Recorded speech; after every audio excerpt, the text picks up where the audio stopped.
एक बार चलते हैं हमारे साथ इस वक्त सीधा बिहार के उप मुख्यमंत्री जुड़ रहे हैं विजय सिन्हा जी। विजय सिन्हा जी, बहुत स्वागत है आपका आज तक पर। विजय सिन्हा जी उप मुख्यमंत्री बिहार के हमारे साथ जुड़ गए हैं। देखिए, अब ये पूरा बवाल ऐसा आगे बढ़ा है जिसमें सुप्रीम कोर्ट ने आज बहुत सारे सवाल जरूर चुनाव आयोग से पूछे हैं। हालांकि ना रोल रिवीजन पर रोक लगाई है, लेकिन ये जरूर कहा है कि चाहे वो आधार कार्ड हो, राशन कार्ड हो या फिर वोटर कार्ड हो, आप उसको भी कंसिडर करिए। अभी जवाब देना है चुनाव आयोग को, लेकिन फिर विपक्ष तो कह रहा है कि आप लोग चुनाव चोरी कर रहे थे, अब कोर्ट के फैसले के बाद या इन सवालों के बाद सब कुछ रुक जाएगा, उनके पक्ष में है। देखिए, एक चीज मैं बता दूं, चुनाव आयोग संवैधानिक संस्था है, वो कोई किसी पार्टी, दल या जाति से जुड़ा लोग नहीं है। और अगर जो उनका निर्णय होता, हम तो शुरू से संविधान और संवैधानिक संस्था का सम्मान करते हैं। जिन लोगों को माननीय न्यायालय के निर्णय पर भी आपत्ति होती है, इनकम टैक्स, ईडी और आपके इनकम टैक्स, सीबीआई, सब पर आपत्ति है। चुनाव आयोग के निर्णय पर भी आपत्ति है। तो ये उनका प्रश्न है, दुर्भाग्यपूर्ण स्थिति उनका है। सही लोग वोट डाले, वोट परसेंटेज बढ़े, बिहार के अंदर बूथ से जिन निकालने का जो खेल खेलते थे उस पर रोक लगे। लोकसभा के अंदर भी देखे कि बहुत मृतक लोगों का भी वोट पड़ गया। ये स्थिति न बने, कई शिकायतें भी आई है, इस पर चुनाव आयोग निर्णय लेता है तो हम लोग तो संवैधानिक संस्था का सम्मान करते हैं। विजय जी, आप कह रहे हैं कि हम उसका स्वागत जी उप मुख्यमंत्री जी, आप ये कह रहे हैं कि सही लोग वोट डालें, ये जरूरी है ना। अब आधार कार्ड की ये खबर तो हम लोग बीते दिन से दिखा रहे हैं, सैचुरेशन है। सीमांचल के चारों जिलों में 120% सैचुरेशन है, मतलब 100 आदमी पे 120 आधार कार्ड। अगर आधार कार्ड को शामिल किया जाता है, बन जाए, तो फिर मकसद क्या हुआ? फिर ये शुद्धिकरण कौन सा शुद्धिकरण होगा?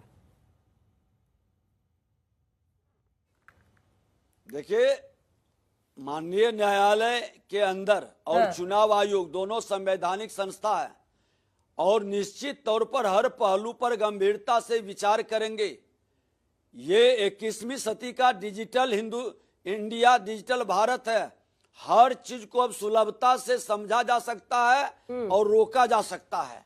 जनून लोग वंचित नहीं हो, ये भी मैकेनिज्म डेवलप किया जा सकता है। और हम मान के चलते हैं कि चुनाव आयोग का पहल सराहनीय है। हर क्रांति बिहार से शुरू हुई है, चाहे गांधी जी का हो, चाहे लोकनायक जयप्रकाश नारायण जी का हो या जननायक कर्पूरी ठाकुर का। चुनाव आयोग का भी ये पहल निश्चित तौर पर पूरे देश के लिए एक वरदान होगा। विजय जी, अब देखना ये होगा ना कि ये इतने आधार कार्ड बन कैसे रहे हैं। अगर ये फर्जीवाड़ा बन चल रहा है तो इसकी भी जिम्मेदारी, जवाबदेही आप लोगों की होगा। चुनाव आयोग पे आइए ना। आप कह रहे हैं कि चुनाव आयोग एक क्रांतिकारी काम कर रहा है, लेकिन विपक्ष तो कह रहा है कि वो चुनाव आयोग आपके लिए काम कर रहा है, बदनाम चुनाव आयोग हो रहा है। और वो कह रहे हैं कि फायदा आपको पहुंचाने की कोशिश है, निष्पक्ष नहीं है चुनाव आयोग, ये उनका आरोप है। देखिए, विपक्ष जो वातावरण बना रहे हैं, जो माहौल खड़ा कर रहे हैं, जो हंगामा खड़ा कर रहे हैं, देर सवेर विपक्ष को भी स्वीकारना पड़ेगा। तुष्टीकरण और वोट की राजनीति में बांग्लादेशियों को ये उसके पक्ष में खड़ा हो रहे हैं। बिहार बंगाल को जिस तरह से बर्बाद करने की मानसिकता बना रहे हैं, इनको भी अफसोस होगा। और बिहार के लोग अब सजग हो चुका है, वो जानता है कि ये वोट की राजनीति में मेरे राज्य को बदनाम करने वाला और बर्बाद करने वाले समूह के साथ खड़ा है। चलिए, ये सब तो कहने की बात है, लेकिन उप मुख्यमंत्री जी, आप लोग पहले बहुत गदगद थे कि ये रोल रिवीजन इतनी तेजी से हो रहा है। अब अगर इस तरह से सुप्रीम कोर्ट ब्रेक लगाता रहेगा, थोड़ा सा तो मायूसी होगी अंदर में, क्योंकि आप लोगों को ऐसा पहले लग रहा था ना कि अब ये रोल रिवीजन हो रहा है, अगर वाकई अवैध घुसपैठिए हैं तो उन सबको निकालने में आसानी हो जाएगी। अब थोड़ी सी मायूसी तो हो रही होगी, कितने कट्स एंड ब्रेक्स लग रहे हैं सुप्रीम कोर्ट की तरफ से। नहीं, एक चीज बता दें कि हर भारतीय जो मां भारती का असली संतान है, वो खुश होगा कि बाहरी लोग वोट न डाले।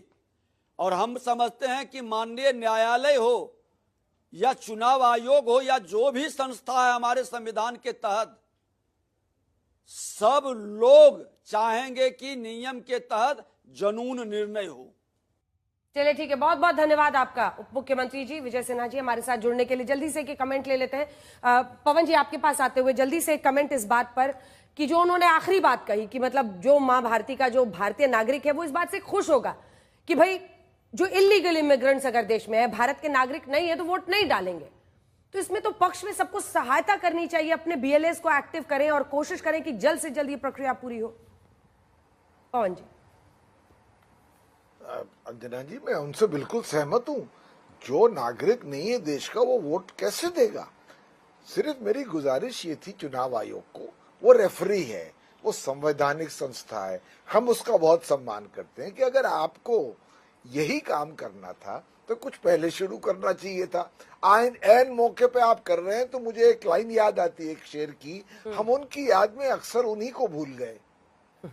यानी कि कर रहे हैं आप शुद्धता के लिए, और उस एक्सरसाइज में इतना कम वक्त आपने दिया है कि बिहार के जो असल नागरिक हैं उनको असुविधा तो छोड़िए, कहीं वो वोटर लिस्ट से ही ना अलग हो जाए। तो मेरा ये कहना है कि 2024 के पहले आपने एक समरी रिवीजन किया था, उसके आधार पर आप बहुमत सर हम तो कह रहे हैं एक देश एक चुनाव हो जाए, एक साथ रोल रिवीजन हो जाए पूरे देश में। ये जितना अगर सैचुरेशन है आधार कार्ड का वो भी खत्म किया जाए। होना चाहिए नहीं होना चाहिए पवन जी? नहीं, बिल्कुल इसको करना चाहिए। स्पेशल इंटेंसिव केयर आप ये एक्सरसाइज पूरे देश में कीजिए ना। बिहार में 6 महीने जब बचे हैं और 8 करोड़ वोटर हैं, तो हम सिर्फ टाइमिंग का पूछ रहे हैं जो सर्वोच्च न्यायालय ने भी पूछा है। हम कह रहे हैं आप जो दस्तावेज मांग रहे हैं उसमें जिस पर उनका जवाब है चुनाव आयोग का कि पिछली बार भी 31 दिन में हुआ था। हम भी अब देखिए अभी कुछ मुझे लगता है कि 6:45 होने वाले हैं, कुछ देर में डेटा आ जाएगा। कल 56-58% तक हो गया था, आगे के फॉर्म्स भी वो कर लेंगे, ऐसा उनका दावा है।